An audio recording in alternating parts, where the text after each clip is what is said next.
모임이 끝나고 집에 돌아오는 그 길에서 왜 우리는 즐거워야 할 자리를 마치고도 기쁘지 않고 오히려 텅 빈 것처럼 허탈한 걸까요?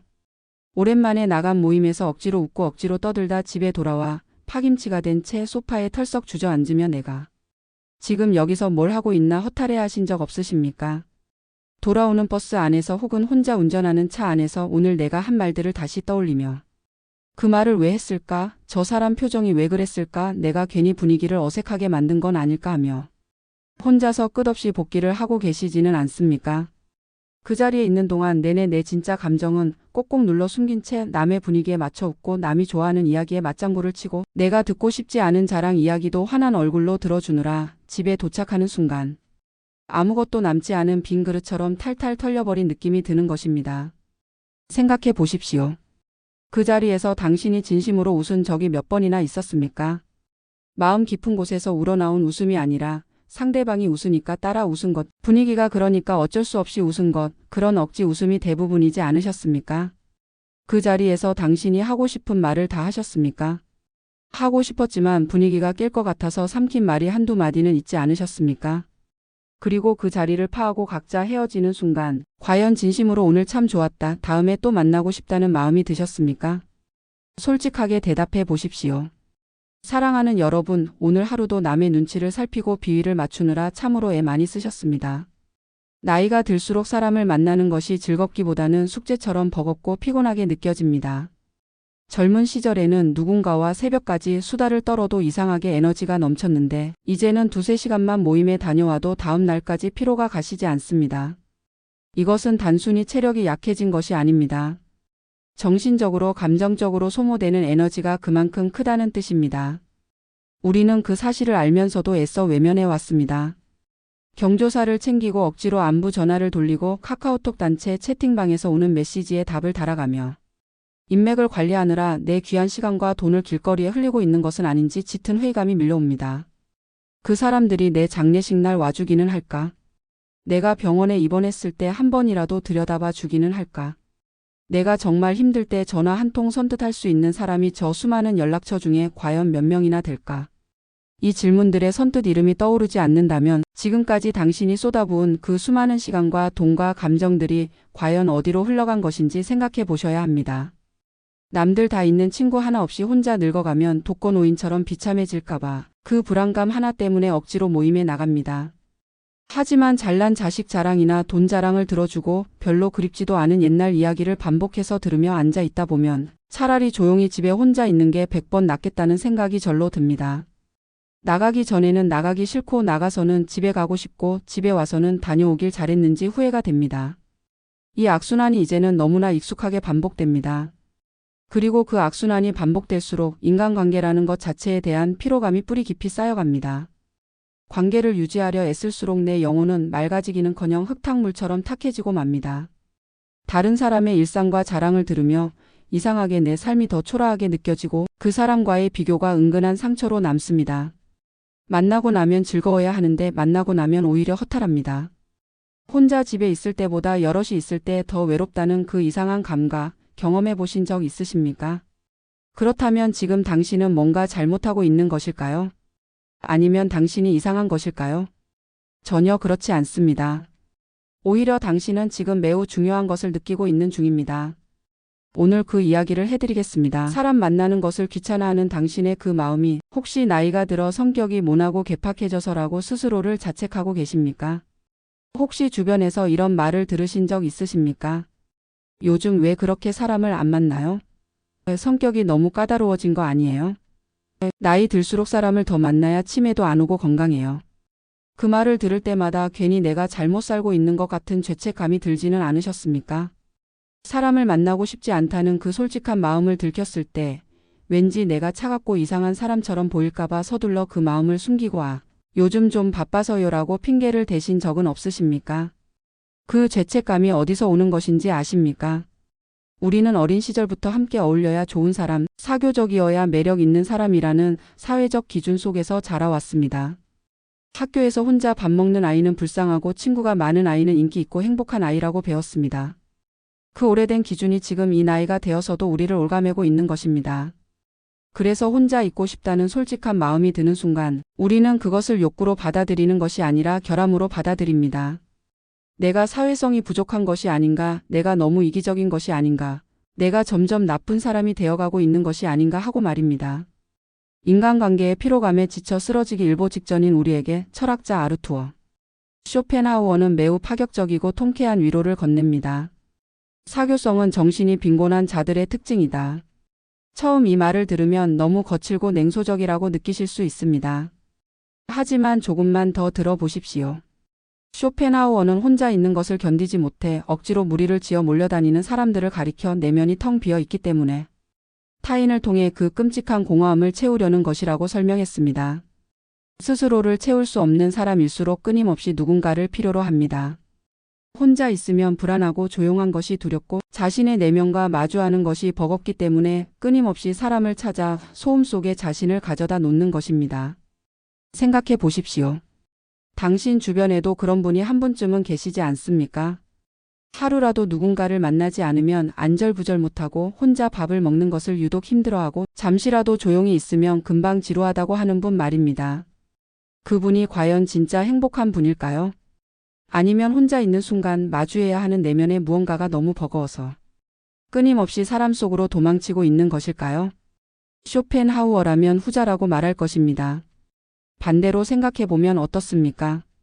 혼자 있어도 불안하지 않은 사람은 혼자 있는 시간 동안 자신의 내면으로부터 충분한 충족감을 얻을 수 있는 사람입니다. 책 한 권, 조용한 산책, 혼자 마시는 커피 한 잔이 그 자체로 풍요롭게 느껴지는 사람. 굳이 누군가가 옆에 없어도 자기 자신과의 대화가 지루하지 않은 사람. 쇼펜하우어는 바로 그런 사람이야말로 내면이 단단하게 무르익은 사람이라고 말하는 것입니다. 누군가와 함께 있어야만 충족감을 느끼는 것이 아니라 혼자서도 스스로를 채울 수 있는 사람. 그것이 진정으로 성숙한 인간의 모습입니다. 당신이 사람 만나는 것이 피곤하고 혼자만의 조용한 방으로 숨고 싶어지는 것은 결코 성격이 잘못되어서가 아닙니다. 억지로 남과 어울리지 않아도 될 만큼 당신의 내면이 단단하게 무르익었고 영혼이 스스로 자립할 만큼 풍요로워졌다는 가장 눈부시고 정상적인 증거입니다. 당신은 이상한 것이 아닙니다. 오히려 당신은 아주 건강하게 나이 들고 있는 것입니다.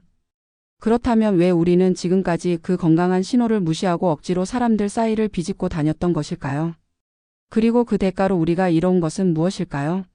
쓸데없는 껍데기 인맥을 유지하느라 당신의 피 같은 시간과 돈과 에너지를 하수구에 버리고 있지는 않습니까? 한번 솔직하게 계산해 보십시오. 지난 1년 동안 경조사비로 나간 돈이 얼마입니까? 의례적인 회식 자리에서 쓴 돈이 얼마입니까? 딱히 먹고 싶지도 않은 음식을 먹으며 듣고 싶지도 않은 이야기를 들어주는데 쓴 시간이 얼마입니까? 여기에 모임 준비를 하느라 쓴 시간, 이동하는 데 쓴 시간, 모임이 끝나고 집에 돌아와 회복하는 데 쓴 시간까지 더해 보십시오. 그리고 마지막으로 그 모임들 때문에 정작 내가 하고 싶었던 것을 못하거나 쉬지 못한 날들이 얼마나 됩니까? 그 모든 것을 더한 숫자가 당신이 지금까지 가짜 인맥에 치른 진짜 대가입니다. 젊은 시절 우리는 넓은 인맥이 곧 내 인생의 든든한 보험이자 성공의 잣대라고 굳게 믿었습니다.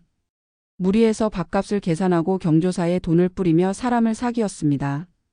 그 사람이 언젠가 내 편이 되어줄 것이라고, 내가 힘들 때 도움이 될 것이라고 믿으면서요. 그리고 지금 돌아보면 어떻습니까? 그때 그렇게 공을 들여 사귀었던 사람들 중 지금까지 진심으로 연락을 주고받는 사람이 몇 명이나 됩니까? 막상 내가 병들고 힘이 빠져 당장 돈 10만 원이 아쉬울 때, 내가 전화 한 통 하기 망설여질 만큼 절박한 상황에 처했을 때 그 수많은 지인 중 과연 몇 명이나 내 곁을 진심으로 지켜주던가요? 답은 이미 알고 계실 것입니다. 쇼펜하우어는 인간의 본성은 철저히 이기적이며 타인과의 관계는 필연적으로 감정의 소모와 상처를 동반한다고 말했습니다. 이것은 비관론이 아닙니다.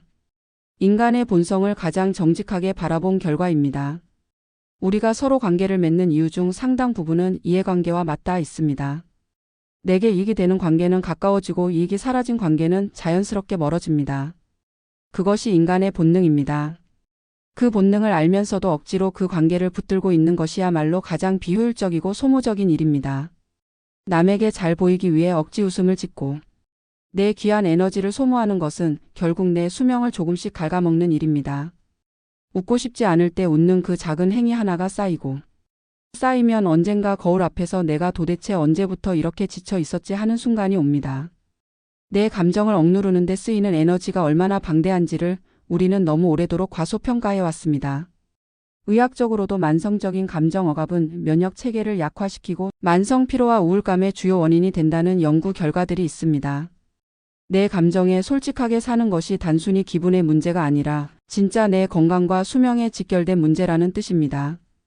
지금 이 순간도 당신의 휴대폰 어딘가에는 이름을 보는 것만으로도 피곤함이 몰려오는 사람이 있을 것입니다.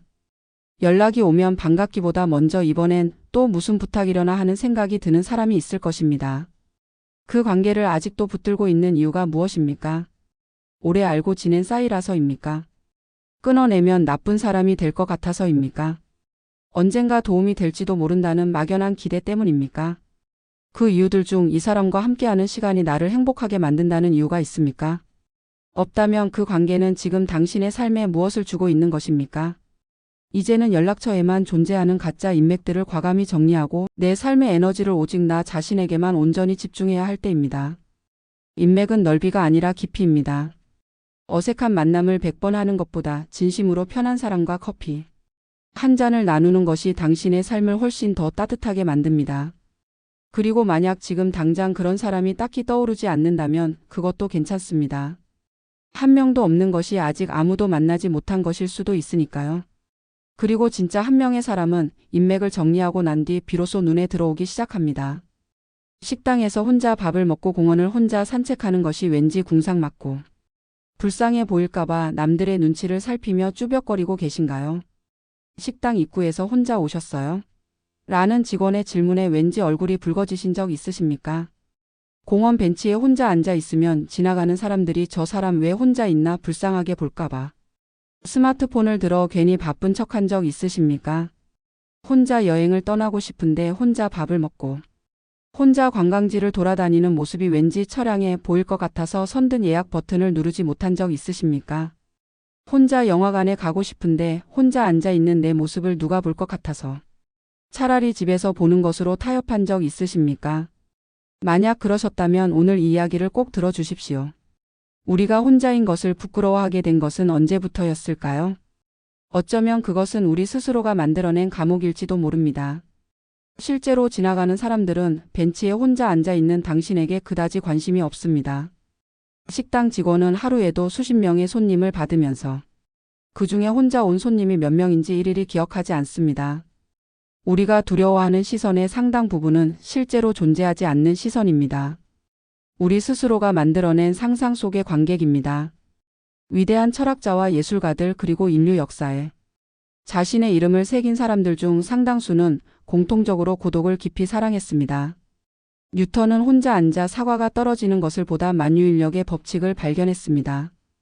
베토벤은 귀가 들리지 않는 그 철저한 고독 속에서 역사상 가장 위대한 음악을 만들어냈습니다. 쇼펜하우어 본인도 평생 혼자 살면서 가장 깊은 사색의 결과물들을 세상에 남겼습니다. 소설가 카프카는 고독은 내 유일한 목표다라고 했고 아인슈타인은 혼자 있는 것은 젊은 시절에는 고통이었지만 성숙해지면서 달콤한 것이 되었다고 했습니다. 이들에게 고독은 피해야 할 것이 아니라 가장 순수하게 자기 자신이 될 수 있는 시간이었습니다. 고독은 피해야 할 형벌이 아니라 남의 간섭 없이 온전한 자유를 누릴 수 있는 최고의 선물입니다. 누군가와 함께하는 시간에는 언제나 상대방을 의식하는 에너지가 소모됩니다. 내가 어떻게 보일까? 이 말이 신뢰가 되지는 않을까? 분위기가 어색해지지는 않을까? 이 작은 의식들이 쌓여 우리를 지치게 만드는 것입니다. 하지만 혼자 있는 시간에는 그 모든 것으로부터 완전히 자유롭습니다. 내 얼굴 표정을 신경 쓸 필요가 없고 말 한마디 한마디를 조심할 필요가 없으며 감정을 포장할 필요도 없습니다. 그 자유가 얼마나 귀하고 소중한 것인지를 우리는 이제껏 너무 당연하게 여겨왔습니다. 눈치 볼 사람 없이 내가 먹고 싶은 것을 편하게 먹고 멈추고 싶은 곳에 멈춰 서서 꽃 한 송이를 천천히 들여다보는 그 평화로운 시간을 왜 남의 시선 때문에 부끄러워하십니까? 이 세상에서 내 비위를 완벽하게 맞춰줄 수 있는 사람은 오직 나 자신뿐입니다. 내가 느리게 걷고 싶을 때 느리게 걸을 수 있고 빠르게 걷고 싶을 때 빠르게 걸을 수 있습니다. 배가 고프면 먹고 피곤하면 쉬고 보고 싶은 것을 보고 듣고 싶은 것을 듣는 그 단순하고 완벽한 자유를 누릴 수 있는 존재가 지금 당신 자신입니다. 나 혼자서도 충분히 즐겁고 꽉 찬 인생을 살 수 있다는 사실을 깨닫는 순간 타인에게 기대어 외로움을 달래려던 얄팍한 구걸은 흔적도 없이 사라집니다. 혼자인 것과 외로운 것은 전혀 다릅니다. 사람들 속에 있으면서도 외로울 수 있고 혼자 있으면서도 전혀 외롭지 않을 수 있습니다. 그 차이를 알게 된 사람은 비로소 진짜 자유로운 인생을 살기 시작한 것입니다. 외로움은 혼자 있어서 오는 것이 아니라 자기 자신과 친하지 않아서 오는 것입니다. 그러므로 고독을 즐길 수 있다는 것은 자기 자신과 가장 가까운 사이가 되었다는 뜻입니다. 은퇴 후 텅 빈 달력을 보며 만날 사람도 없는데 오늘 하루를 또 어떻게 때워야 할지 막막함에 깊은 한숨을 내쉬고 계시지는 않습니까? 직장을 다닐 때는 바빠서 아무 생각이 없었는데 막상 은퇴를 하고 나서 아침에 눈을 뜨면 오늘 하루 무엇을 해야 할지 도무지 떠오르지 않는다고 하시는 분들이 많습니다. 예전에는 만남을 피하고 싶었는데 이제는 막상 만날 사람이 없으니 그것도 이상하게 허전합니다. 텔레비전을 보다가 끄고 낮잠을 자다가 깨고 괜히 냉장고를 열었다 닫고 그렇게 하루가 흘러가면 이상하게 내가 세상에서 점점 지워지는 것 같은 기분이 듭니다. 예전에는 분명히 내가 해야 할 역할이 있었고 나를 필요로 하는 곳이 있었는데 그것이 사라지고 나니 내 존재 자체가 흔들리는 것 같은 그 막막함. 경험해 보신 분들은 그것이 얼마나 낯선 공허함인지 아실 것입니다. 그런데 여기서 중요한 질문을 드리고 싶습니다. 그 허전함이 진짜 사람이 없어서 오는 것일까요? 아니면 아직 혼자 있는 시간을 어떻게 채워야 하는지 그 방법을 모르기 때문에 오는 것일까요? 이 두 가지는 전혀 다른 문제입니다. 만약 전자라면 사람을 만나면 해결됩니다. 하지만 사람을 만나도 여전히 허전하다면 그것은 후자입니다. 그리고 많은 분들의 경우 은퇴 후의 공허함은 사람이 부족해서가 아니라 혼자만의 시간을 채우는 법을 아직 모르기 때문에 찾아오는 것입니다. 고독은 피해야 할 형벌이 아니라 남의 간섭 없이 온전한 자유를 누릴 수 있는 최고의 선물입니다. 사람을 만나지 않고 남는 그 막대한 시간을 무료하게 텔레비전만 보거나 우울하게 흘려보낸다면 그것은 진정한 고독의 자유가 아니라 비참한 고립일 뿐입니다. 고독의 진짜 가치는 그 시간을 어떻게 채우느냐에 달려 있습니다. 비어있는 시간은 채워지기 전까지는 자유가 아닙니다.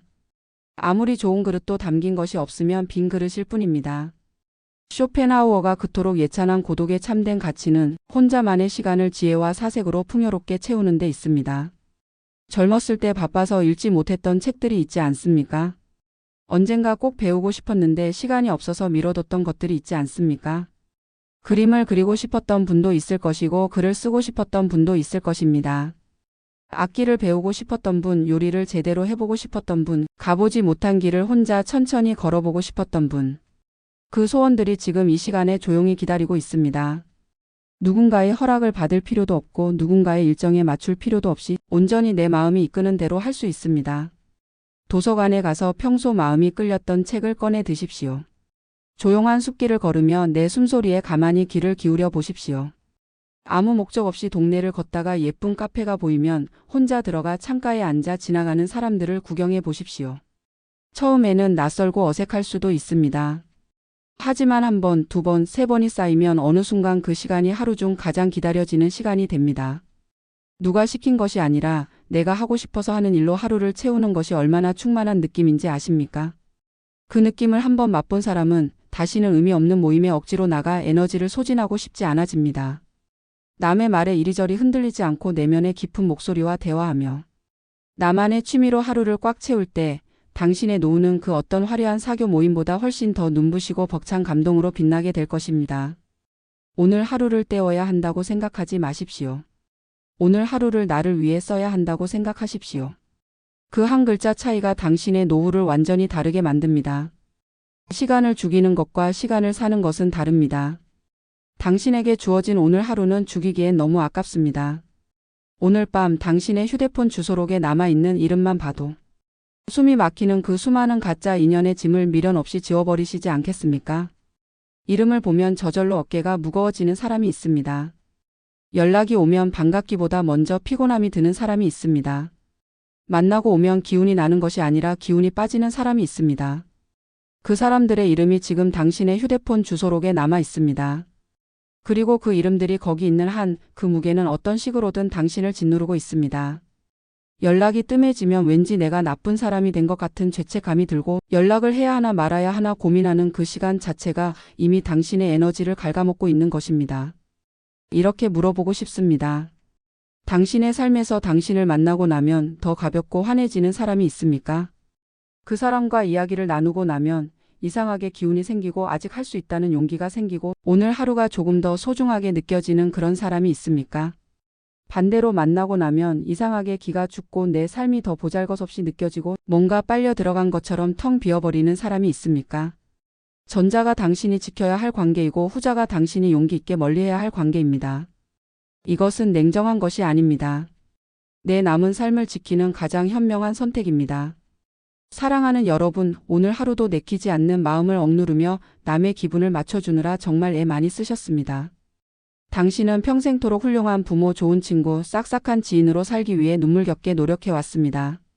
누군가의 자랑을 들어주고 누군가의 부탁을 거절하지 못하고 누군가의 감정을 다치게 할까봐 내 진심을 꾹꾹 눌러 담으며 살아왔습니다. 그 세월이 얼마나 됩니까? 그러면서 정작 나 자신의 기분은 몇 번이나 먼저 챙겨보셨습니까?